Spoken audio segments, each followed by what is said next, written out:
The phone rang at 3:17 a.m., and I knew before I even opened my eyes that something was wrong. You don't get calls at that hour unless someone's dead, dying, or in jail. At 62, I'd received all 3 types, but nothing could have prepared me for what I heard next. "Miss Ferris, this is St. Mary's Hospital. I'm calling about Rayleigh. She's here, and she finally knows who she is." I sat up so fast I knocked over my reading glasses. The nurse was still talking, but my brain had stopped processing words after Rayleigh, my daughter's name. My daughter, who died 37 years ago. "I'm sorry," I managed to croak out. "There must be some mistake. My daughter Rayleigh died in 1988. We buried her. I visit her grave every Sunday." There was a pause. "Ma'am, the woman here insists she's Rayleigh Ferris. She has identification issues, but she knew to ask for you, for Camilla Trevino, formerly Camilla Ferris, my maiden name." Nobody had called me Camilla Ferris since Harold died 9 years ago. "My name is Camilla Trevino, and I'm 62 years old. I raised 4 children, buried 1, divorced 1 husband, buried another, and thought I'd seen everything life could throw at me. But sitting there in my empty house at 3 in the morning, holding a phone that suddenly weighed 1,000 pounds, I realized I hadn't seen anything yet. Before I continue, if you could take a moment to like this video and comment where you're watching from and what time it is there, it would mean the world to me. Thank you. The accident happened in October 1988. Rayleigh was 3 years old, all blonde curls and mischief, the kind of child who could charm cookies out of anyone. Harold had taken her to visit his brother Wayne for the weekend. I stayed home with our older kids. Michael was 7, Jennifer was 5, and baby Thomas was just 6 months old. I remember being grateful for the break. Isn't that horrible? I was grateful for the break, and then I never saw my baby again. The call came Sunday evening. Harold's voice was wrong, hollow like someone had scooped out his insides. There'd been an accident, a multi-car pileup on Highway 49. Rayleigh didn't make it. The next days blurred together like watercolors in rain. Wayne worked at the county morgue then, which was supposed to be a blessing. He could fast-track the paperwork, spare us additional pain. The casket was closed. Harold insisted. He'd identified her, he said, and I didn't need to see her like that. I remember fighting him, screaming that I needed to say goodbye properly. But his family convinced me to spare myself the trauma. "Remember her as she was," his mother had said, holding me while I sobbed. "Remember her laughing." So I did. For 37 years, I remembered her laughing. I visited her grave every Sunday, bringing fresh daisies in spring, chrysanthemums in fall. I talked to that little headstone like she could hear me, updating her on her siblings' lives, their kids, all the things she'd never get to do. But now, at 3:23 a.m. on a random Tuesday in November, some nurse was telling me there was a 40-year-old woman at St. Mary's claiming to be my dead daughter. How did she know to ask for me? I heard myself ask. She's been having episodes of clarity, memory fragments. Your name was one of the first clear things she said. That and something about a yellow sundress with strawberries on it. My coffee mug slipped from my hand, shattering on the kitchen tile. Rayleigh's favorite dress, the one she'd begged to wear every single day, the one I'd buried her in or thought I had. "Ma'am, are you still there?" "The woman," I whispered. "Does she have a birthmark?" "I'm not sure I can—" Behind her left ear, shaped like a tiny butterfly. The paws stretched like taffy. "You need to come to the hospital, Miss Ferris. Room 314. I drove those 18 miles in my pajamas and Harold's old cardigan, the one I couldn't bring myself to donate because it still smelled faintly of his pipe tobacco. My hands shook so badly I could barely grip the steering wheel. This had to be a mistake. Some con artist who'd researched our family. But how would they know about the dress? We'd never talked about it publicly. It wasn't in any obituary. The hospital at night felt like a different planet. All fluorescent lights and whispered conversations. The elevator ride to the 3rd floor lasted approximately 17 years. When I finally stood outside room 314, I couldn't make myself go in. What if it was her? Worse, what if it wasn't? That's when I heard it. Soft, barely audible through the door. Someone was humming. The melody hit me like a physical blow. The lullaby I'd made up for Rayleigh. Nonsense words set to a tune I'd created during one of her colicky nights. I'd never sung it to my other children. It was hers alone, our secret song. My legs gave out, and I slumped against the wall. A passing nurse rushed over, probably thinking I was having a heart attack. In a way, I was. "The woman in that room," I gasped. "She has my daughter's birthmark, doesn't she?" The nurse helped me to a chair, her face a professional mask of sympathy, but her eyes told me everything I needed to know. Whatever was waiting behind that door was about to shatter everything I'd believed for 37 years. I pushed open the door at 3:47 a.m., and time folded in on itself like origami. The woman in the bed was 40 years old, but lying there, she looked fragile as spun glass. Her hair was darker than Rayleigh's had been, brown with premature silver streaks, but the way it curled at her temples, that was exactly the same. "Rayleigh?" The name came out strangled. She turned and I had to grab the door frame. Those eyes, Harold's eyes, green with gold flecks, the eyes that had haunted me for decades, but it was the way she tilted her head, that little bird-like movement Rayleigh used to do when she was curious, that broke me. Are you my mother?" Her voice was uncertain, like someone trying to speak a language they'd only heard in dreams. I couldn't answer. I was too busy cataloging every detail. The nose, definitely mine, the stubborn chin, all Harold. The way her hands moved when she was nervous, fingers dancing an invisible piano. Pure Rayleigh. But this was impossible. We'd had a funeral. There was a death certificate, a grave I'd tended for 37 years. Dr. Marcus Chen entered, all gentle authority and careful words. He was maybe 35 with kind eyes behind wire-rimmed glasses, the sort of doctor who probably still made house calls. "Mrs. Trevino, I'm Dr. Chen. I've been treating Jane, that's what we've been calling her, for the past 6 months." 6 months, my voice cracked. "She's been here 6 months and no one called me." She was brought in after a severe car accident. No identification, no family. Traumatic brain injury left her with significant amnesia. We've been working through recovery, and recently she's been having breakthrough memories. Your name, specific details about a childhood that seemed to belong to someone else. The woman who might be Rayleigh reached out tentatively. I remember things that don't make sense. A kitchen with sunflower wallpaper. A dog named Biscuit. A woman singing to me about rainbow fish and silver wishes. Our kitchen in 1988. Our beagle. My made-up lullaby. "Tell me about the yellow dress," I whispered, her face scrunched up, concentrating. "It had strawberries, little red strawberries with green leaves.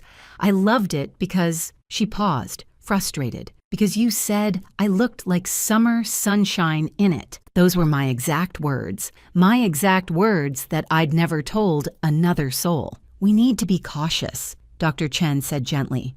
"Memory is complex. Sometimes trauma victims unconsciously absorb details from external sources. I've suggested DNA testing to be certain." "Do it," I said immediately. Then, to the woman who might be my daughter, "Do you remember the accident, the one when you were 3? She shook her head, then winced at the movement. "I remember a long car ride, a man who smelled like cigarettes and peppermint, being scared. Then nothing until I was maybe 7 or 8, living with..." She trailed off, confused. "Different people. But they said they were my parents." What were their names? My detective instincts, honed by 40 years of being a high school principal, kicked in. David and Ruth Holbrook. But that doesn't feel right anymore. Nothing feels right. Tears rolled down her cheeks. I've been nobody for 6 months, and now I might be somebody who's supposed to be dead.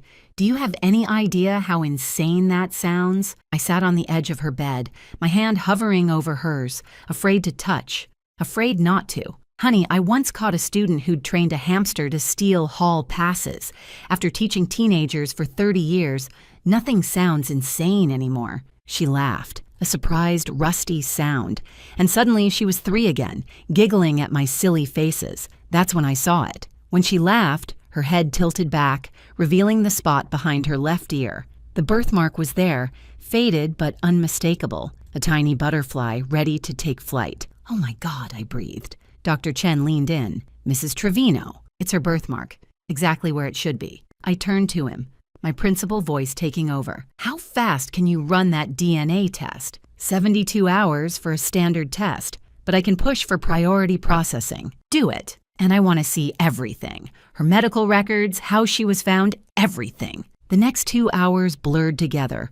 Forms, blood draws, questions. The woman I was already thinking of as Rayleigh answered what she could. She'd lived in Sacramento as Ruth and David's daughter. They'd died 5 years ago. She'd been married briefly, no children, worked as a librarian, which made me smile because Rayleigh had loved books even at 3. The accident 6 months ago had erased much of her adult life, but kept pushing these older memories to the surface. There's something else, she said as dawn painted the room pink. I dream about water, being in water, under it, someone pulling me out. But the man who pulls me out isn't the man who smelled like peppermint. My blood chilled. What did he look like? Younger. Scared. He kept saying, I'm sorry, I'm so sorry, over and over. Wayne. Harold's younger brother, Wayne, who'd worked at the morgue, who'd handled the paperwork, who died of a heart attack 15 years ago, taking any answers with him. As I left the hospital at 7 a.m., promising to return after grabbing clothes and calling my other children, my mind raced. If this woman was Rayleigh, and every instinct screamed she was, then what had we buried in 1988? Who had we buried? And why had Harold, my supposedly devoted husband, been so insistent on that closed casket? The drive home felt like swimming through molasses. I needed to check something. A nagging detail that had bothered me for 37 years, but I'd pushed aside in my grief. Harold had never wanted to visit Rayleigh's grave with me. Not once in the 23 years before he died. He'd said it was too painful, and I'd accepted that because people grieve differently. But what if it wasn't grief? What if it was guilt? One thing was certain. I was about to excavate more than just memories, and something told me that the little grave I'd been tending all these years might hold secrets darker than death itself. 72 hours. That's how long Dr. Chen said the DNA test would take with priority processing. I spent the first 12 calling my children, and let me tell you, there's no good way to start that conversation. Michael, it's Mom. No, everything's fine. Well, actually, your sister might be alive. No, not Jennifer. Rayleigh. Yes, I know we buried her in 1988. Michael, ever the pragmatist, immediately went into lawyer mode. He'd inherited Harold's logical brain along with his stubborn streak. Mom, you need to be careful. This could be a scam. Has she asked for money? Jennifer was crying before I finished the first sentence. Mom, that's impossible. We went to her funeral. I remember it. You remember a funeral? I corrected. We never saw her. Thomas, my baby who'd never known his sister, was the only one who didn't argue. Mom, if there's even a chance, we have to know. By hour 13, I was at home, searching through Harold's things more carefully. That's when I remembered something. Harold had been paranoid about the garage being broken into about a year after Rayleigh's death. He'd installed new locks, moved things around. Now I wondered if he'd been hiding something. Behind old paint cans covered in dust, I found it, a locked metal box. Inside were photocopies of documents, bank statements, and 3 photographs that made my blood freeze. Rayleigh at age 4, 5, and 6, alive. Living with another family, Harold had known. He'd known she was alive. My hands shaking, I called Michael. Get over here, now, and bring your laptop. While waiting, I studied the bank statements. Regular deposits of $20,000, once a year for 5 years, starting in 1989. Always in October, always from a company called Brennan Family Services. Brennan, why did that name sound familiar? Michael arrived and immediately went into research mode. Judge William Brennan, Family Court. He's been on the bench for 30 years. Dad appeared before him a few times for property disputes. Harold knew him, I said slowly. They played poker together sometimes. Michael's fingers flew over the keyboard. Mom, this is bigger than just Rayleigh. Look. He turned the screen toward me. 3 other children died in closed casket accidents between 1987 and 1989. In our county, all death certificates were processed through Wayne's office. 3 other families, 3 other graves. How many were empty? By hour 36, I was parked outside the county records office. Martha Henley, who'd worked there since the Carter administration, didn't even blink when I asked for the October 1988 accident reports. Terrible thing, that pileup, she said, adjusting her bifocals. 7 dead, including 2 children. Your Harold's brother Wayne handled most of the identifications, being with the coroner's office and all. The report was frustratingly sparse, but something caught my eye. Only 6 bodies were listed in the final coroner's report, not 7. Martha, who would have the original coroner's files? Those would be in deep storage, but she leaned in conspiratorially. Wayne's widow, Margaret, kept a lot of his work papers. She's at Sunset Manor now, the memory care unit. Margaret was in the day room, staring at nothing. At 81, she looked like a bird made of tissue paper and regret. Margaret, it's Camilla, Harold's wife. Her eyes sharpened with fear. Camilla, I can't talk about it. My heart stopped. Talk about what, Margaret? Wayne said never to tell. Made me promise, but he's gone. Harold's gone, and I'm so tired of carrying it. She grabbed my hand with surprising strength. The little girl, she wasn't in the car. The room tilted. What do you mean she wasn't in the car? Wayne called that night crying, said Harold had gotten into terrible trouble, gambling debts to dangerous people. But it wasn't Harold's idea to give her up. That judge, Brennan, he already had buyers. Rich couples who couldn't have children. He targeted families in trouble. Debt, immigration problems, custody issues. Made it look like accidents, deaths, Wayne had to help, or Brennan would have destroyed him too. They sold children? My voice was barely a whisper. Brennan ran it all. He'd identify vulnerable families in his courtroom, families with problems that money could solve. Then he'd approach them when they were desperate. Harold tried to back out, Wayne said. But Brennan had already taken money for Rayleigh, said if Harold didn't cooperate, those men he owed would get addresses. Your address, the children's schools. Before I could ask more, Margaret started crying, confused, lost in her failing mind. But I had enough. If you're watching this, please take a moment to subscribe and like this video. Your support means everything to me and helps other families who might be searching for their own impossible answers. Thank you from the bottom of my heart. By hour 60, I was back at the hospital. Rayleigh was sitting up, color better, looking through an old photo album Jennifer had brought. That's you, Jennifer was saying, pointing to a picture. At your 3rd birthday party. You shoved your whole face in the cake. Rayleigh laughed, then looked confused. I remember cake. Chocolate with pink roses? Pink and yellow roses, I confirmed, sinking into the visitor's chair. You insisted on both colors. My children were trying so hard to believe. Michael kept asking probing questions like he was deposing a witness. Jennifer wouldn't stop crying. Thomas just stared, probably trying to reconcile this grown woman with the sister he'd never known. The DNA results came back at hour 71. Dr. Chen called me to his office privately first. Mrs. Trevino, the results are conclusive. 99.97% probability of maternal match. This woman is your biological daughter. The floor didn't open up and swallow me. The world didn't end.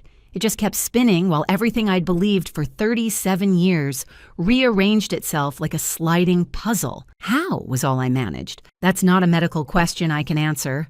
But what I can tell you is that she's been living as Ruth and David Holbrook's daughter since approximately age 4. They're both deceased, but I did some checking. They were listed as adoptive parents, though the paperwork is unusual. Unusual how? The adoption was processed in Nevada, rushed through sealed records, the kind of thing that happened sometimes in the 80s when people had money and connections. Money. Harold's gambling debts miraculously paid. Our daughter disappeared. It was all connecting like a horrible constellation. That night, I sat by Rayleigh's bedside while she slept. My other children had gone home to process, to explain to their own kids that their aunt was suddenly alive. I studied her face, seeing echoes of the toddler she'd been, the woman she'd become without me. My phone buzzed.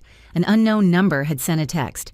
Stop digging or you'll bury more than the truth. For the first time since that 3 a.m. phone call, I felt afraid. Not confused, not heartbroken, but genuinely afraid. Because whoever had orchestrated this 37 years ago might still be out there, and they clearly didn't want the truth about that empty grave to come to light. But they'd underestimated me. I'd been a high school principal for 30 years.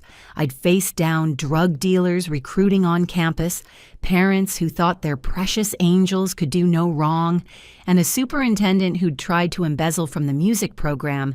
Some anonymous coward with a burner phone wasn't going to stop me now. Tomorrow, I decided, I was going to petition to have that grave opened, because the only thing worse than burying your child is finding out you never buried them at all. And somewhere, another family might be missing their baby too, never knowing she'd been sleeping in my daughter's grave for 37 years. The real question was, how many other families were out there, tending graves that held the wrong children? And who had enough power and cruelty to orchestrate such an elaborate lie? The DNA confirmation changed everything. Rayleigh, I could finally think of her by her real name, was truly my daughter. But it also meant we had evidence of a crime. Michael immediately contacted the FBI. This is kidnapping, Mom. Federal crime. No statute of limitations when it involves fraud and conspiracy across state lines. The FBI arrived within hours. Agent Martinez, a woman who looked like she could stare down granite, took over the investigation. Mrs. Trevino, if what you're telling me is true, this could be one of the largest child trafficking operations we've ever uncovered. I showed her everything. The photos from Harold's hidden box, the bank statements, Margaret's testimony recorded on my phone. Martinez's expression grew grimmer with each piece of evidence. "We need to move fast," she said. "Judge Brennan is 3 months from retirement. If he suspects we're on to him..." But Brennan had already made his move. That evening, Margaret Ferris was found dead in her room at Sunset Manor. Natural causes, they said, heart failure. But the timing was too convenient, and her medical files from earlier that day showed no cardiac issues. "He's cleaning house," Martinez said grimly. "We need those other families, now." Michael had already tracked down the first family. The Chin still lived in town, still visited their daughter's grave every Qingming festival. When we showed up at their door with Agent Martinez, Mrs. Chen collapsed before we could even explain. "I knew," she sobbed in her husband's arms. "A mother knows. I knew something was wrong. The casket, the closed casket. She was so small. How could the damage be so bad we couldn't see her?" Their daughter, Sarah, was living in Portland under the name Susan Park, alive. Married with 2 kids, the Chens had grandchildren they'd never known existed. The Williams family had moved to Texas, but we found them. Their son Marcus was now Martin Brooks, a software engineer in Seattle. The Rodriguez family took the longest to locate. They'd returned to Mexico after their daughter's supposed death, carrying their grief across borders. Each family had the same story. Sudden accident, closed casket, Wayne handling the arrangements, and each family had been vulnerable. Mr. Chen had owed money to the wrong people. Mr. Williams had been about to lose his business to creditors. The Rodriguez family had been facing deportation. Brennan knew exactly which families to target, Martinez said, going through the files we'd assembled. Vulnerable families with serious problems that could be solved with money and a missing child. 2 weeks into the investigation, Harold's safety deposit box at First National Bank was opened by federal warrant. Inside, along with cash and more photos, were 10 sealed letters addressed to me and 1 cassette tape labeled October 1st, 1988, The Truth. I insisted on listening to it immediately, there in the bank's private room with Agent Martinez present. Harold's voice filled the room, younger, desperate. Frightened. "Camilla, if you're listening to this, something has happened to me. You need to know the truth about that night. Brennan came to the house while you were at your mother's with the kids, said he had a solution to my debt problem. I thought he meant a loan, but he explained his whole operation, stealing children, selling them to desperate families. I told him no, God as my witness, Camilla. I told him no. My hands were shaking. Harold had tried to refuse, but Brennan said it was already in motion. He'd already promised Rayleigh to the Holbrooks, already taken their money, $300,000. If I didn't cooperate, he'd make sure Marcus's crew knew exactly where to find us, all of us. He showed me surveillance photos, you at the grocery store, Michael at soccer practice, Jennifer at ballet. He'd been watching us for weeks. This proves coercion, Martinez said, taking notes. Your husband was a victim, too, the tape continued. I tried to go to the FBI the next day, but Brennan had people there too. Detective Morrison, Agent Kyle. They said Brennan owned half the system. If I talked, we'd all disappear. Not just Rayleigh. All of us. I had to choose between losing one child or losing all of them. God forgive me. I chose to save who I could. The letters confirmed everything. Harold had spent years trying to find Rayleigh, hiring private investigators with money he'd hidden from me, documenting everything he could about Brennan's operation. He'd been building a case, gathering evidence, but died before he could use it. One letter contained a list, 45 names, 45 children Brennan had stolen over 30 years. 45, Martinez breathed. Jesus Christ. The arrests happened at dawn 3 days later. Judge Brennan in handcuffs, dragged from his mansion in his pajamas. 2 other judges, 5 social workers, 3 funeral directors, a dozen medical professionals, even Detective Morrison and Agent Kyle, though Kyle had died 3 years prior. Brennan's wife screamed about mistakes and misunderstandings, but the evidence was overwhelming. Financial records showing millions in offshore accounts, adoption papers with his signature death certificates for living children. In Brennan's home safe, they found records of everything. Every child stolen, every family destroyed, every dollar collected. He'd kept meticulous records, like a businessman tracking inventory, because to him, that's all these children were, inventory. But the most shocking discovery was a second set of books showing where some of the children had really gone. Not all were sold to desperate couples wanting families. Some were sold to people with darker purposes, shipped overseas, disappeared into shadows we didn't want to imagine. We found 12 of them, Martinez told me privately. 12 who went to legitimate adoptive families like your Rayleigh.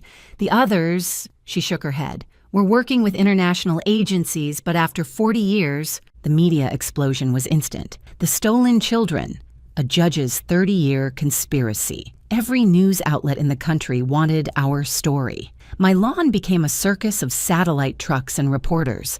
Rayleigh was struggling with it all. The memories were coming back in floods now. Harold's laugh, my singing, her siblings' faces, but also the Holbrooks teaching her to ride a bike, their bedtime stories, their love to complete lives trying to exist in one mind. I don't know who I am, she confessed one night. Am I your daughter who was stolen or their daughter who was saved? Because, Mom, they did save me in a way. If what Harold says is true, if those men would have hurt all of us, you're both, I said firmly. You're our daughter who was protected the only way Harold could think of. You're also their daughter who was loved and raised. Both things are true. She cried then, really cried, for everything lost and found and confused between. Eleanor Holbrook, David's sister, reached out the next week. We had no idea, she said over coffee. David and Ruth were told she was an orphan from Nevada. They paid $300,000 because they were told it covered medical care, legal fees, housing for the birth mother. They would be horrified to know the truth. They loved her? I asked, needing to know. More than life itself. She was their miracle. 2 families loving the same child, both innocent of the crime that connected them. It was tragedy, layered on tragedy, with love as both the wound and the healing. The real shock came during Brennan's interrogation. He confessed, but not with shame, with pride. I gave those children better lives, he insisted. The adoptive families could provide more, better education, better opportunities. Look at them now, doctors, engineers, successful people. Would they have achieved that in their original circumstances? That wasn't your choice to make, Martinez shot back. I was a family court judge. I saw neglect, abuse, poverty. I found a solution that helped everyone. You destroyed 45 families for money. I saved 45 children from worse fates. His delusion was complete. He genuinely believed he'd been some kind of hero, saving children from their inadequate birth families. The fact that most of those families were only vulnerable because of temporary circumstances, debt, immigration issues, financial problems, didn't penetrate his certainty. But during his second interrogation, threatened with additional charges about the children who'd disappeared overseas, he finally cracked. There were others involved, higher up, people you can't touch. Try us, Martinez said. But Brennan never got the chance. He was found dead in his cell the next morning. Suicide, they said. Hung himself with his bedsheet. The cameras had mysteriously malfunctioned. The guard had taken an unscheduled break. Someone cleaned up their loose end, Martinez said grimly. This goes deeper than just Brennan. We'd uncovered the tip of an iceberg, and someone had dynamited the rest before we could see how deep it went. But we had our children back. 12 families reunited, 12 stolen children found. It wasn't everyone, but it was something.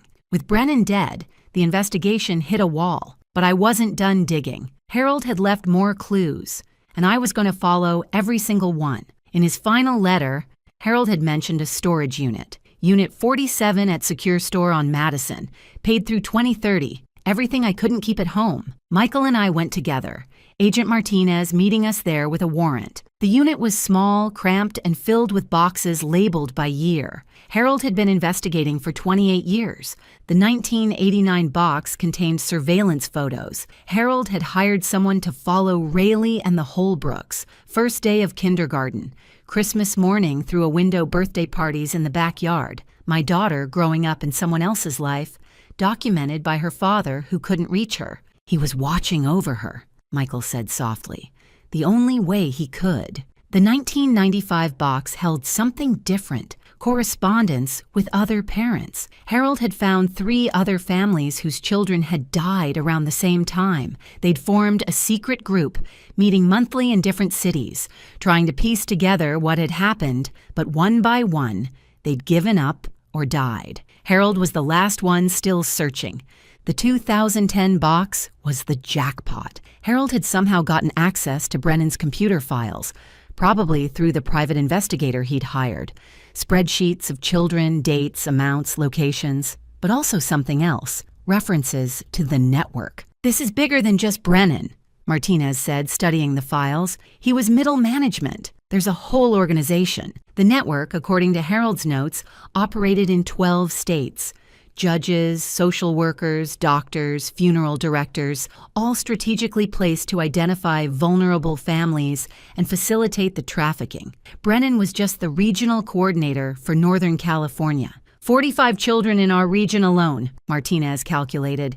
If there are 12 regions, over 500 children, Michael finished. Over 30 years. The scale was staggering. But Harold had been smart. He'd made copies of everything, hidden them in different places. Even if someone found one cache, others would survive. That evening, Eleanor Holbrook called. "Camilla, I found something. David kept journals. I think you should see them." David Holbrook's journals painted a picture of a loving father who'd always suspected something was wrong. He'd noticed Rayleigh's nightmares about water, her fear of peppermint smell, the way she'd sometimes call out for a different mommy in her sleep. Susan asked about her birth parents again today. We told her the same story.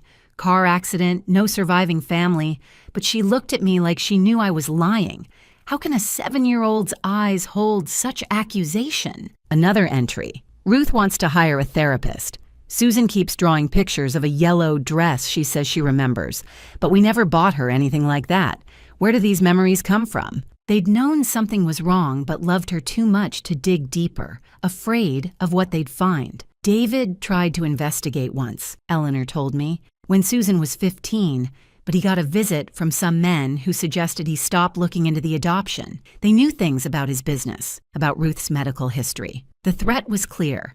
The network had been monitoring all the adoptive families too, making sure no one looked too closely at where their miracles had come from. The next breakthrough came from an unexpected source. Dr. Patricia Winters, the pediatrician who'd provided false death certificates, had flipped. Facing life in prison, she decided to cooperate fully. "I was young, in debt from medical school," she told us in the interrogation room, looking haggard. "Brennan offered to pay off my loans if I helped with just one child. Then it was another, and another. By the time I realized how deep I was, they had enough on me to destroy my career, my life." She provided names, dozens of names. The network structure started to emerge, a hydra of corruption reaching into every aspect of the system meant to protect children. "There's someone you need to know about," Winters said. "Robert Sterling. He runs a foundation called New Beginnings. On paper, it's a charity helping place hard-to-adopt children. In reality, it's the network's legitimate front. He's untouchable. Senators, governors, they all praise his work. Robert Sterling. I'd heard that name. He'd been at Harold's funeral, offering condolences. He'd known. He'd stood there knowing what had happened to Rayleigh and offered me sympathy for my loss. Martinez's team raided New Beginnings the next day, but the offices had been cleared out, computers wiped, documents shredded. Sterling himself was in Switzerland, conveniently unavailable. "We'll get him," Martinez promised. "It might take time, but we'll get him." Meanwhile, more families were coming forward.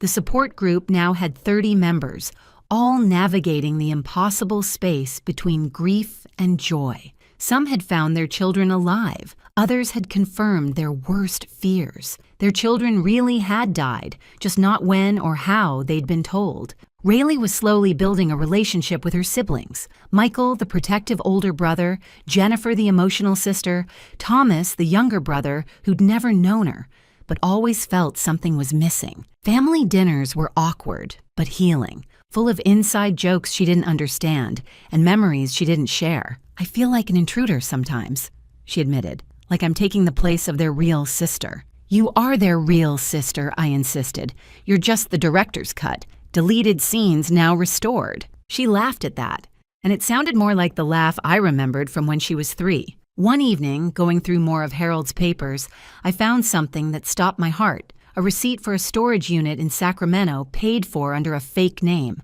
The address was 3 blocks from where Rayleigh had lived as Susan Holbrook. "He had a place near you," I told Rayleigh. "He was watching over you even if he couldn't be with you."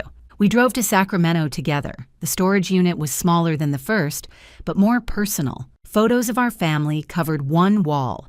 Her childhood drawings I thought we'd lost in a flood. The yellow strawberry dress, carefully preserved in plastic. But the most heartbreaking discovery was a collection of letters.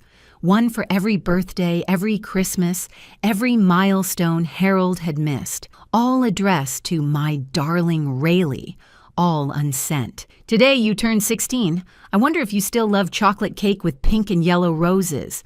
I wonder if you still tilt your head when you're thinking. I wonder if you remember us at all, or if we're just shadows of shadows now." Rayleigh read each letter, tears streaming down her face. "He never forgot me. He never forgave himself either," I said, holding her as she cried. The investigation expanded internationally. The network had connections in Eastern Europe, South America, Southeast Asia. Not all the children had gone to loving families seeking adoption. Some had disappeared into trafficking rings, sold to the highest bidder for purposes too horrible to contemplate. "We've identified 8 international cases connected to Brennan's region," Martinez updated us. 3 have been located. The others," she shook her head, 3 found. 5 still missing. 5 families who would never get the reunion we'd had. The media attention was relentless. Every family had reporters camped outside their homes. The story had gone international. The Great Child Theft Conspiracy. Netflix was already planning a documentary. Book deals were being offered. Everyone wanted to monetize our trauma. But something good came from the attention. A tech billionaire whose own daughter had been kidnapped years ago funded a new DNA database specifically for matching missing children with families. Within the first month, 3 more of Brennan's victims were identified. Tommy Chen, the pediatric surgeon, flew in from Boston to meet his biological family, watching him reunite with his parents, seeing the same eyes, the same smile, the same mannerisms despite 32 years apart. It was proof that family is more than just proximity. "I dreamed about you," he told his mother. "Even though I didn't know who you were, I dreamed about a woman who sang Mandarin lullabies." Marcus Williams brought his own children to meet their biological grandparents. His 10-year-old daughter was the image of Mrs. Williams at that age. "It's like looking at a ghost," Mrs. Williams whispered, "but a wonderful ghost." The Rodriguez family's reunion was complicated by distance and language. But love needs no translation. Elena and her birth mother just held each other and cried for an hour, saying everything without words. But not all reunions were happy.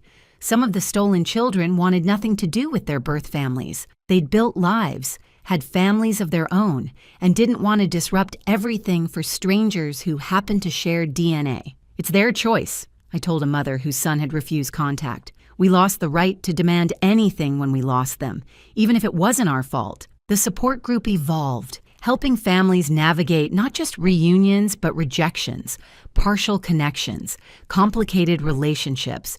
We were all writing the handbook as we lived it. 6 months after that first phone call, Robert Sterling was arrested at the Swiss border trying to flee to a non-extradition country. He'd been running the network for 15 years, taking over from someone else who'd run it for 15 before that. It was a generational crime, passed down like some sick family business. His arrest led to more revelations. The network had placed over 800 children over 40 years across the country. Politicians' children, celebrities' children, anyone who could pay the premium prices and wouldn't ask too many questions. Some of these adoptive parents had to know, Martinez said. You don't pay $2 million for an adoption and not suspect something. But proving knowledge versus willful ignorance was nearly impossible. The adoptive families had been given perfect paperwork, believable stories, official-looking documentation they'd wanted to believe, so they had. Eleanor Holbrook became an unexpected ally in pushing for legislation. New beginnings fooled us all, she said at a congressional hearing, but there were signs we chose not to see. We need better oversight, mandatory DNA testing, open records. No child should disappear into the system. Rayleigh's Law was passed in California first, then spread to other states. It required DNA samples for all adoptions, open casket viewings for child deaths unless medically inadvisable, and a national database for missing children that crossed state lines. But laws couldn't heal the wounds. That took time, therapy, and a lot of awkward family dinners. Pass the potatoes, Rayleigh said at Thanksgiving, and it sounded so normal, so regular that everyone started crying. Great, Thomas joked through his tears. 40 years to get a sister and she makes us cry over carbs. We laughed then, all of us, and for a moment, we weren't a family torn apart and stitched back together. We were just family. The Sterling arrest triggered an avalanche. Every day brought new revelations, new arrests, new families discovering their children were alive. The network had been vast. Judges, social workers, doctors, cops, adoption agencies, even some people in Witness Protection Administration. They'd created a pipeline for children to disappear and reappear with new identities, new families, new lives. It's the largest human trafficking ring in U.S. history, the Attorney General announced at a press conference, and it operated in plain sight for 40 years. Our support group grew to over 100 families. We met in a high school gymnasium now, the church basement long outgrown. The recovered, the media still called us, though we'd started calling ourselves the found. Each meeting brought new stories. The Johnsons discovered their son was a senator's aide in Washington. The Garcias found their daughter running a restaurant in Miami. The Nguyens learned their son had become a pediatric surgeon, driven by memories he couldn't quite place of being separated from his family. But for every reunion, there was a rejection. Some of the stolen children didn't want to be found. They'd built lives on the lies they'd been told, and the truth threatened everything they'd become. My son says, I'm disrupting his life, Mrs. Patterson told the group, her voice breaking. He has a family, children who think their grandparents are dead. He doesn't want to confuse them with the truth. Give him time, I advised, though I knew time didn't heal all wounds. Sometimes it just scarred them over. Rayleigh had become the unofficial spokesperson for the stolen children. She was articulate, compassionate, and understood both sides of the story. We're not choosing between families, she explained at another congressional hearing. We're trying to reconcile two truths. We were loved by the families who raised us, and we were stolen from the families who lost us. Both things are true. Both things matter. Her testimony helped pass federal legislation, the Found Children Act, which provided funding for reunification services, therapy, and legal support for affected families. But the most dramatic moment came when one of Sterling's lieutenants, facing life in prison, decided to flip. Marcus Webb had been the West Coast coordinator, and he had records Sterling thought had been destroyed. There's a warehouse in Oakland, Webb told the FBI. Sterling kept copies of everything. He was paranoid about people betraying him, so he kept insurance. The warehouse raid was like opening a tomb. 40 years of records, photos of children with their before and after names, financial records showing the millions that had changed hands, and most horrifyingly, a subset of files marked special arrangements. These children didn't go to families, Martinez told me privately. They went to clients, overseas mostly. We're working with Interpol, but after this long, 15 children from our region alone had been sold internationally, not for adoption, for things that made everyone involved in the investigation need therapy. The public outcry was deafening. How had this happened? How had hundreds of children been stolen and sold while authorities looked the other way? The answer was simple and horrible. The network had picked vulnerable families who were less likely to be believed. Immigrants, people with criminal records, families already dealing with CPS people whose children could disappear and be dismissed as runaways or assumed casualties of their circumstances. They targeted us specifically, Mr. Chen said at one meeting. We were immigrants with limited English. Who would believe us over a judge? The trials began in spring. Sterling's was the main event, broadcast live, covered by every major network. He sat there in his expensive suit, looking like someone's grandfather, not a monster who'd sold children. His defense was similar to Brennan's. He'd saved these children from worse fates, given them better lives. The adoptive families who'd paid millions had provided opportunities the birth families never could have. Look at the statistics, his lawyer argued. 90% of the placed children went to college. They became doctors, lawyers, teachers. They succeeded. They succeeded despite being stolen, not because of it, the prosecutor countered. And what about the 10% who didn't go to loving families? What about the children sold overseas? What about the families destroyed by grief? I testified on day 3. I brought photos, 37 years of visiting an empty grave, 37 years of birthday cakes with no one to eat them, 37 years of Mother's Days with one child missing. Robert Sterling stood at my husband's funeral, I said, looking directly at him. He knew our daughter was alive. He knew my husband died of guilt, and he offered condolences that takes a special kind of evil. Sterling never flinched, never showed remorse, even when victims testified about what had happened to them overseas, even when parents sobbed about children who'd committed suicide, always feeling something was wrong with their lives, even when Rayleigh testified about the identity crisis that nearly drove her to self-harm. The verdict was guilty on all counts, life without parole. As they led him away, Sterling looked at the families in the gallery and said, "I gave your children better lives. Someday you'll thank me." The gallery erupted. Security had to restrain several parents. Mrs. Chen threw her shoe at him, hitting him squarely in the back of the head. Nobody blamed her, but Sterling's conviction was just the beginning. The trials would continue for years. Every person involved in the network faced justice, though some fled the country, and others mysteriously died before trial. The ripple effects were massive. Every adoption from the past 40 years was being reviewed. DNA testing became mandatory for all adoptions. Child death protocols were completely overhauled. But the biggest change was in the families themselves. We were rewriting what family meant. Biological and adoptive parents learning to coexist. Siblings meeting for the first time as adults. Grandchildren who had 3 or 4 sets of grandparents. "It's like a massive blended family," Rayleigh said at one particularly chaotic gathering. If the Brady Bunch had been orchestrated by criminals and revealed by DNA tests, dark humor had become our coping mechanism. It was either laugh or scream, and we'd all done enough screaming. The documentary came out a year later. Stolen Lives, The Network's Children. It was hard to watch ourselves on screen, reliving the worst moments of our lives for entertainment, but it also helped other families come forward. By the end of the year, another 50 children had been identified and located. The Holbrook family, Eleanor and Ruth's siblings, had become part of our extended family. They came to dinners, celebrations, the awkward merging of 2 histories into one future. "You gave her the life we couldn't," I told Eleanor one evening.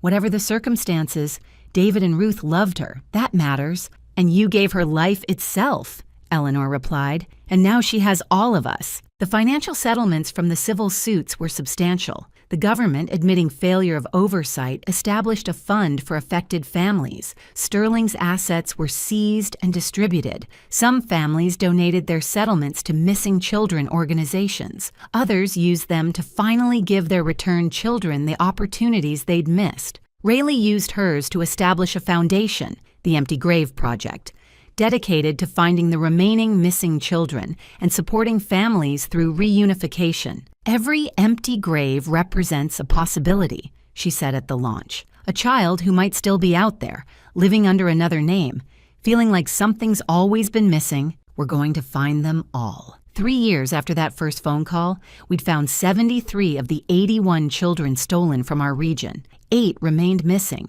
but we never stopped looking. Their photos, age progressed every year, stayed on our website, in post offices, in the hearts of parents who refused to give up. The network was destroyed, but we knew others existed. The market for children, horrible as it was to admit, would always exist. But now we were watching. Now we knew the signs. Now we had systems in place. And sometimes, even years later, we'd get a call.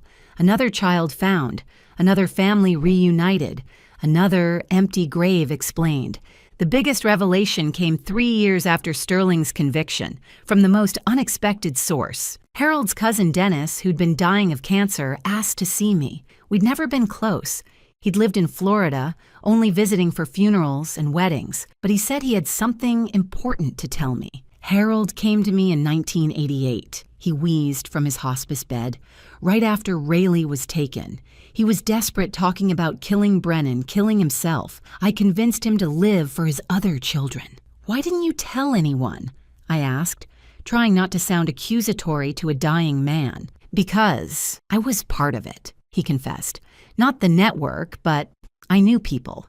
Sterling had approached me first, actually. Wanted me to identify vulnerable families in Florida. I said no, but I gave him Harold's name. Said he had gambling debts. Might be desperate enough. The room spun. Harold's own family had put us on Sterling's radar. I didn't know they'd take her, Dennis continued, tears running down his hollow cheeks. I thought they'd offer him money for information about other families. When I found out what really happened, it was too late. I tried to find her for years.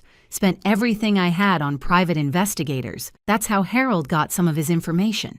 We were working together, but neither of us could admit how it started. I wanted to be angry, but looking at this dying man eaten alive by guilt, I felt only pity, another victim of the network in his way. There's more, Dennis said.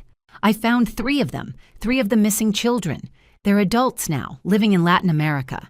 Sterling sold them to a family there who couldn't have children. They've been raised as triplets. 3 stolen children raised as siblings. Dennis gave me the information he'd gathered.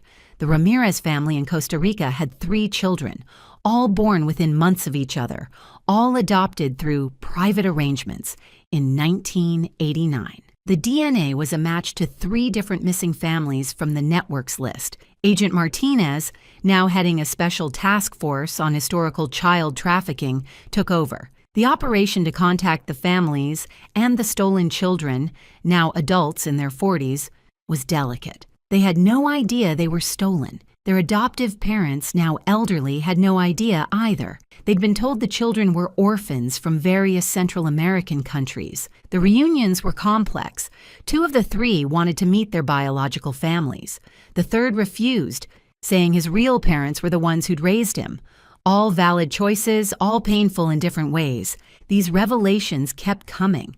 A cluster of children in Australia, a group in Canada. Sterling had been running an international operation, moving children like chess pieces across the globe. Current estimate is over 2,000 children in total, Martinez told me, across 40 years, multiple countries. It's the largest human trafficking ring ever uncovered. 2,000 families destroyed, 2,000 children stolen, 2,000 lies lived for decades. The international trials were even more complex than the domestic ones. Different laws, different jurisdictions, some countries refusing to cooperate. But slowly, justice crept forward. Meanwhile, our families continued to heal and grow. Rayleigh had gotten engaged to David, her patient partner who'd weathered the storm of her identity crisis. The wedding planning was surreal. "So, do I invite my adoptive cousins or my biological cousins?"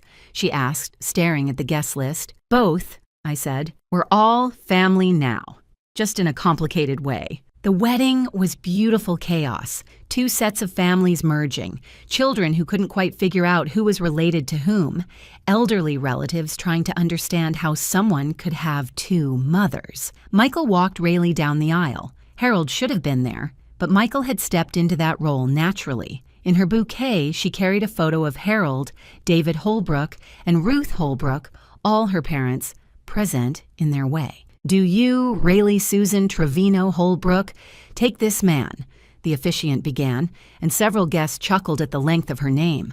She'd kept it all, every piece of her identity. Her vows included a line that made everyone cry, "You've loved me," through discovering I'm not who I thought I was, and helped me become who I really am. At the reception, Eleanor gave a speech about the families we choose and the families we're given, and how sometimes tragedy creates more family than we started with the Chen siblings, reunited after 32 years, performed a traditional Chinese blessing. The Rodriguez family sang a Mexican wedding song.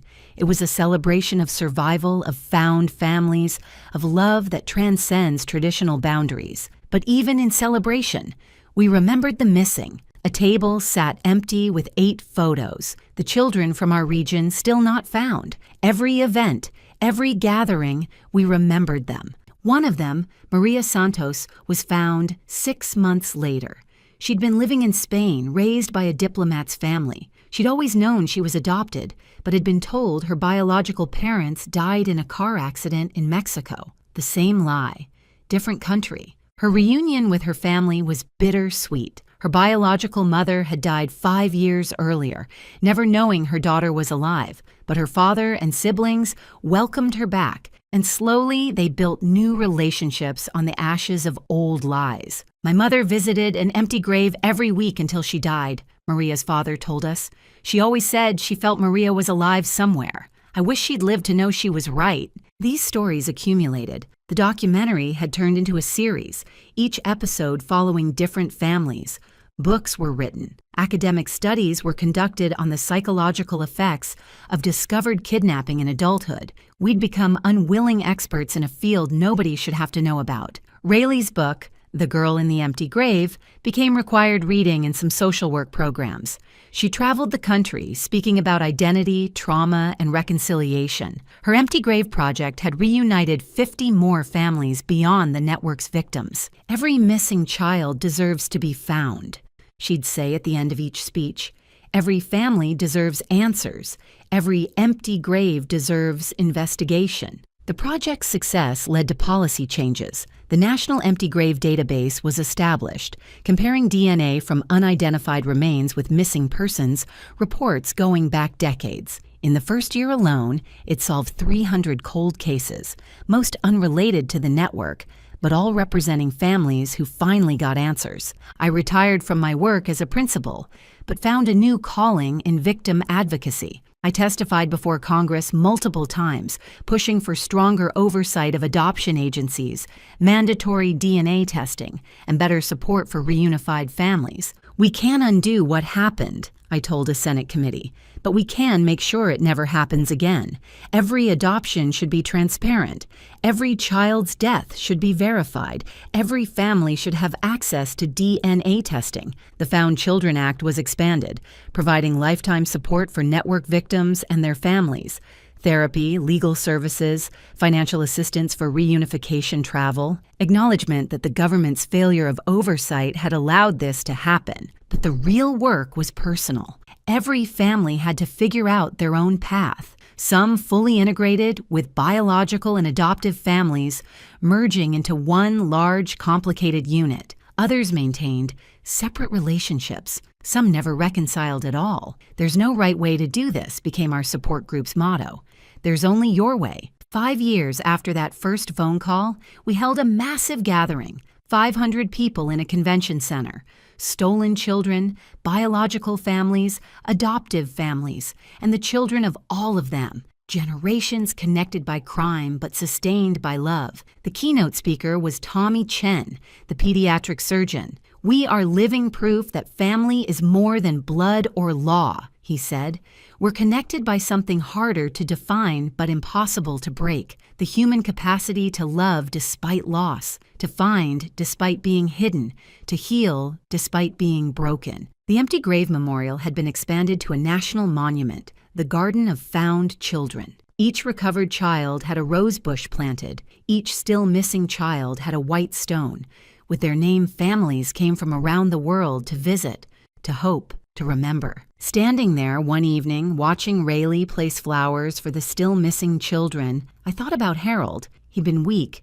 He'd made terrible choices that started our tragedy, but he'd also spent 28 years trying to undo it. His records had helped crack the network. His secret surveillance had provided evidence. His guilt had been another kind of prison. "Do you forgive him?"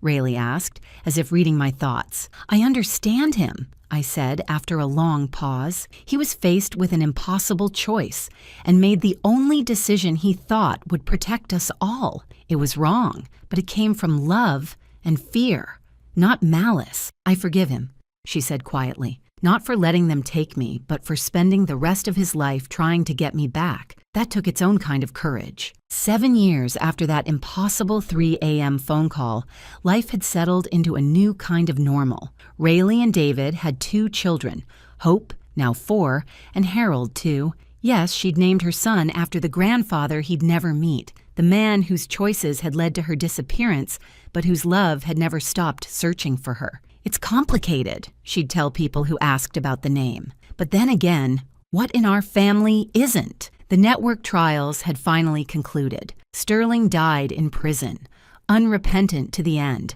Most of his lieutenants were serving life sentences. Some had fled the country and remained at large, their faces on wanted posters that would probably yellow with age before they were caught. Of the original 81 children stolen from our region, we'd found 76. 5 remained missing, their families still hoping, still searching. Their photos, updated yearly with age progression technology, stayed on post office walls and milk cartons and websites dedicated to the lost. The support group still met monthly. New families joined occasionally, not network victims, but families dealing with missing children, adoptees searching for truth, people trying to navigate the complex terrain of fractured identity. We'd become accidental experts in impossible reunions. The Found had evolved from a support group to an international organization, chapters in 12 countries, a DNA database that had reunited thousands of families, advocacy that had changed laws worldwide. What started as our personal tragedy had become a global movement. I was 70 now, officially retired but busier than ever. Between congressional testimonies, speaking engagements, and helping new families navigate reunification, retirement was a relative term, but the real joy was in the ordinary moments. Sunday dinners with all my children, the 4 I'd raised and the one who'd found her way back. Grandchildren who called me grandma without questioning why their Aunt Rayleigh looked so much like their parents despite growing up elsewhere. Holiday gatherings that required spreadsheets to organize, but were worth every moment of chaos. Eleanor Holbrook, now 81, had become like a sister to me. We'd joke that we were co-mothers, sharing custody of a 47-year-old daughter. She came to every family gathering, bringing her famous apple pie and stories of Rayleigh's childhood that filled in the gaps of my loss. "Remember when you convinced David you could fly?" Eleanor asked Rayleigh one evening, making everyone laugh. "I jumped off the garage roof with an umbrella," Rayleigh explained to her kids. "Broke my arm. Dad, David, was so panicked he forgot the way to the hospital and drove to the grocery store instead." These stories, mixing both her lives, had become our family lore. The children didn't see them as strange. To them, having multiple grandparents and a family tree that looked like a climbing vine was just normal. Michael had taken over the Empty Grave Project's legal division, using his skills to help families navigate the complex legal issues of late discovery adoption fraud. Jennifer ran support groups for siblings of stolen children, an overlooked group who'd grown up in the shadow of empty graves. Thomas, inspired by his sister's return, had become a social worker, specializing in adoption oversight. "We all found our purposes in this tragedy," he said one evening. "Maybe that's the only silver lining. We're making sure it doesn't happen to anyone else." The warehouse in Oakland had become a research center. All those records Sterling had kept were being digitized, cross-referenced, analyzed. Every few months, another connection would be found, another family reunited, another empty grave explained. Dr. Chen, the one who'd first told me about Rayleigh, not Tommy the surgeon, had become a friend. He'd started a clinic specifically for people dealing with identity-related trauma. "Your family taught me that healing isn't always about returning to who you were," he said. "Sometimes it's about integrating who you've become." The cemetery had changed too. Rayleigh's empty grave had become a pilgrimage site. Families would leave flowers, toys, photos of missing children. The groundskeeper, who'd watched me visit for 37 years, told me he'd seen hundreds of people find comfort there. "It gives them hope," he said. "If your daughter could come back after all those years, maybe theirs can too." Harold's grave had been updated. The headstone now read, "Harold Ferris, husband and father who loved imperfectly but completely, whose greatest failure led to our greatest joy." It was Rayleigh's idea, a forgiveness carved in stone. One afternoon, I found a woman standing at Rayleigh's empty grave, crying. She looked familiar, but I couldn't place her. "My daughter disappeared 15 years ago," she said when she saw me. "Everyone says she ran away, but I know something happened. I come here sometimes to remind myself that miracles happen." I sat with her, this stranger united by loss, and told her about the Found organization, about DNA databases, about never giving up hope. She left with resources, connections, and something she'd lost, belief that answers were possible. These encounters happened regularly.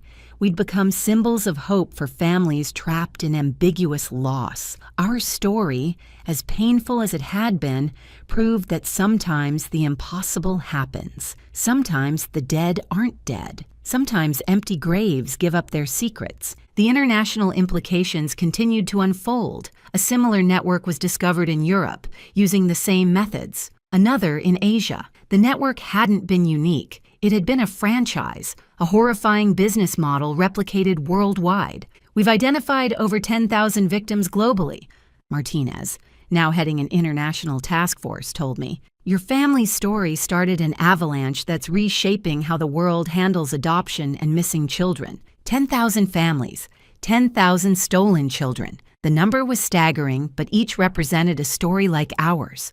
Loss, lies, and sometimes, against all odds, reunion. Not all the stories ended happily. Some of the stolen children had died in their new lives, never knowing their true identities. Some biological parents had passed away waiting, visiting empty graves until their own deaths. Some reunions exploded in anger and recrimination, too much pain to bridge. But for every tragedy, there was a miracle. The siblings separated for 40 years who discovered they'd been living in the same city. The mother who found her son had become a doctor specializing in the rare disease she carried, driven by genetic memories he couldn't explain. The twins sold to different families who'd always felt incomplete, finally understanding why. Rayleigh had become the unofficial spokesperson for all of us. Her book had been translated into dozens of languages. Her TED Talk on identity and belonging had millions of views. But she remained grounded, focused on the work rather than the fame. Every interview, every speech, every appearance is a chance to find another missing child, she'd say. If being public helps one family reunite, it's worth it. Her children were growing up knowing their complex history. Hope, precocious at 4, had tried to explain it to her preschool class. "My mommy was lost, but not lost," she'd said. She lived with other parents, but they weren't her real parents, but they were real too. Now she's found, and we have lots of grandmas and grandpas, and it's confusing but good, out of the mouths of babes. Harold Jr., we called him Harry to distinguish from his grandfather, was too young to understand but loved the chaos of large family gatherings. He had the same stubborn chin as Harold Sr., the same green eyes that had helped me recognize Rayleigh that first night. "He looks just like his grandfather," Eleanor said one day, studying Harry's face. "Which one?" Rayleigh asked, and we all laughed because it was true. He looked like Harold, but also had David Holbrook's nose, a genetic impossibility that somehow felt right in our impossible family. The anniversary of that first phone call had become our family's second Thanksgiving. Every November, we'd gather to celebrate not just Rayleigh's return, but everything that had followed, the families we'd found, the laws we'd changed, the empty graves we'd explained. This year was special, the 7th anniversary. 7 years since that 3:17 a.m. call that changed everything. The gathering was huge. All my children and grandchildren, Eleanor and the extended Holbrook family, the Chen family, the Williams family, the Rodriguez family, other found families we'd become close with Agent Martinez, now a family friend, Dr. Chen and his staff, even some of the adoptive families who'd been as much victims as we were. Tommy Chen, the surgeon, gave a toast to empty graves that led to full hearts, to families that shouldn't exist but do, to love that survives lies and time and impossible distances. To Harold, Rayleigh added quietly, who was weak but loved us enough to document everything.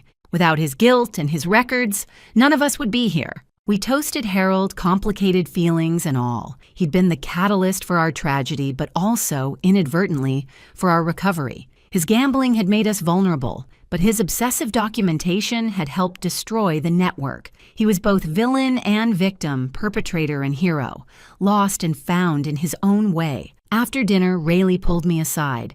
"I'm pregnant again."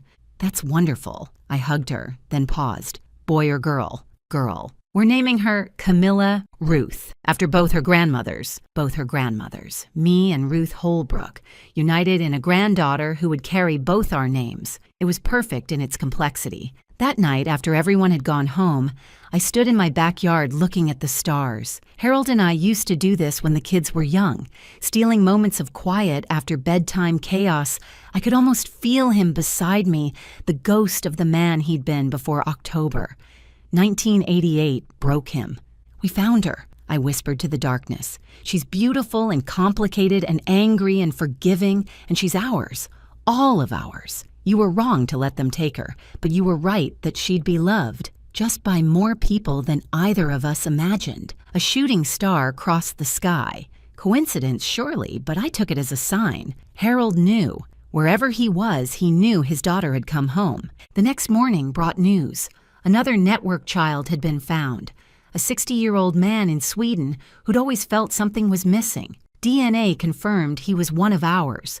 Stolen in 1968, one of the network's first victims. His biological parents were long dead, but he had siblings who'd never stopped wondering about their missing brother. And so it continued. Every found child led to more searches, more hope, more families examining empty graves and wondering. The network was destroyed, but its victims were still being discovered, still coming home decades late, but not too late.